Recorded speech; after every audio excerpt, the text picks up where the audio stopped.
السلام علیکم ورحمۃ اللہ وبرکاتہ۔ یہ اور ان جیسے لو آئی کیو بریلوی اور دیوبندی اعتراض کرتے ہیں کہ غیر مقلدین اہل حدیث جو ہیں وہ انگریزوں کی پیداوار ہیں، انگریزوں کے غلام تھے اور کوئن وکٹوریہ سے رجسٹرڈ ہے۔ تو آئیے انہیں اشکالات کی طرف چلتے ہیں۔ سب سے پہلی بات تو یہ کہ چاہے بریلوی ہوں یا دیوبندی ہوں یا اہل حدیث، تینوں ہی کوئن وکٹوریہ سے رجسٹرڈ ہے۔ ظاہر ہے وہ اس وقت حکومت کر رہی تھی تو جتنے بھی مدارس ہوں گے وہ ان سے رجسٹرڈ ہوں گے، اور چاہے بریلوی ہوں یا دیوبندی یا اہل حدیث، تینوں ہی کہیں نہ کہیں خیر خواہ رہے ہیں انگریزوں کے۔ ظاہر ہے اگر وہ ایسا نہیں کرتے تو ان کے مدارس نہیں بن پاتے، مساجد نہیں بن پاتی، اور اسی طریقے سے ان کا دین ہندوستان میں نہیں پھیل پاتا۔ تو اسی مصلحت کے تحت تینوں مکتبہ فکر کے علماء نے کہیں نہ کہیں اتباع کری انگریزوں کی اور ان کے خیر خواہ رہے ہیں۔ تو صرف اہل حدیثوں پر یہ بات ڈال دینا کہ ان کے علماء غلام تھے انگریزوں کے، یہ بہت زیادہ جہالت ہے۔ تو آئیے کچھ اب دلائل کی طرف چلتے ہیں۔ پہلے تو رشید صفحہ نمبر 75 میں ذکر آتا ہے مولانا قاسم صاحب نے انگریزوں کی مخالفین سے لڑنے میں مدد کی۔ مخالفین کون؟ وہی ہمارے ہندوستان کے لوگ جو انگریزوں سے لڑ رہے تھے۔ اسی طریقے سے صفحہ نمبر 79 میں ذکر آتا ہے مولانا قاسم صاحب خیر خواہ تھے، یعنی ویل وشر تھے انگریزوں کے۔ اسی طریقے سے پھر اسی کتاب تذکرۃ الرشید صفحہ نمبر 80 میں ذکر آتا ہے مولانا رشید احمد گنگوہی کہتے ہیں کہ میں سرکار کا فرما بردار ہوں۔ اس سے کیا پتہ لگا کہ دیوبندی علماء، دیوبندی اکابر بھی انگریزوں کے کہیں نہ کہیں خیر خواہ رہے ہیں۔ اشرف علی تھانوی صاحب کے بارے میں ذکر آتا ہے کہ جب وہ یورپ کے سفر پر گئے تو کہ وہ کوئن وکٹوریہ کے مہمان تھے۔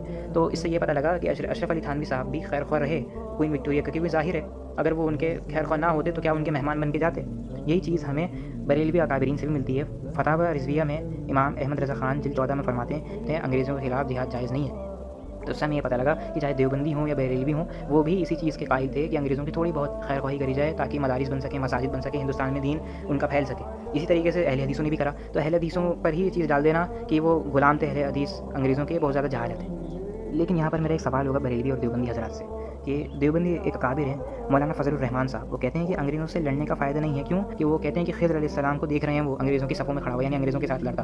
تو یہ کیا خضر علیہ السلام کی شان میں گستاخی نہیں ہے؟ سوال میرا دیوبندی حضرات سے۔ اسی طریقے سے میرا بریلوی حضرات سے سوال یہ کہ ان کے ایک اکابر ہیں انقلاب الحقیقت صفحہ نمبر 31، جو کہ صاحبزادہ محمد عامر صاحب کی ہے، جو سجد نسین تھے بریلوی شریف کے، وہ شیر محمد شرپوری صاحب کا قول نقل کرتے ہیں، یعنی ان کی ایک چیز نقل کرتے ہیں کہ انہوں نے کلمہ پڑھوایا لا الہ الا اللہ انگریز رسول اللہ، اور پڑھوایا لا الہ الا اللہ لنڈن کا عبداللہ۔ تو میرا یہاں پر سوال بریلوی حضرات سے یہ ہوگا کہ کیا وہ کفر کا فتویٰ لگائیں گے ان پر، انہیں کافر قرار دیں گے کیونکہ انہوں نے اللہ اور اس کے رسول کے علاوہ کسی اور کا کلمہ پڑھوایا ہے؟ ایک اور بات یہ کہی جاتی ہے کہ اس وقت احناف تو پہلے سے تھے لیکن غیر مقلدین نہیں تھے، تو ہم اس کے بارے میں یہ کہیں گے کہ غیر مقلدین بھی پہلے سے تھے۔ ابن رجب الحنبلی رحمہ اللہ کی کتاب ہے ان لوگوں کے رد میں جو تقلید نہیں کرتے۔